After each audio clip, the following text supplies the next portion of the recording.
ძილთან დაკავშირებული პრობლემების გადაჭრაში მეცნიერები დაგეხმარებიან. მხრის ტკივილი ძილის დარღვევის ხშირი მიზეზია. მეიოს კლინიკის რეკომენდაციაა არ დაიძინოთ მუდმივად ერთ მხარეს.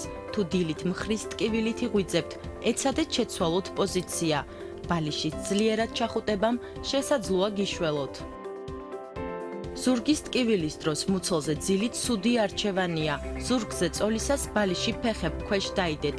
ტკივილის შემსუბუქებაში დაგეხმარებათ. თუ ტკივილი კისრის არეში გაწუხებთ, შეცვალეთ ბალიში. თუ დაძინება რამდენიმე დღის განმავლობაში ვერ მოახერხეთ, შემდეგი რეკომენდაციები უნდა გაითვალისწინოთ. კოფეინის შემცველი პროდუქტები დაძინებამდე რამდენიმე საათით ადრე მიიღეთ. ივარჯიშეთ დილით ან საღამოს. საძინებელში ნუ შეიტანთ მობილურ ტელეფონს. თუ ღამით გეღვიძებათ, ნუ მიიღებთ ალკოჰოლს ძილის წინ. ეცადეთ გამორთოთ კონდიციონერი. გაიღვიძეთ ყოველდღე ერთსა და იმავე დროს. თუ გულწმარვა გაწუხებთ, ძილის წინ მიიღეთ მედიკამენტი, ან ეცადეთ დაიძინოთ მარცხენა მხარეს. ყვრინვა ძილის დარღვევის ერთ-ერთი ძირითადი მიზეზია.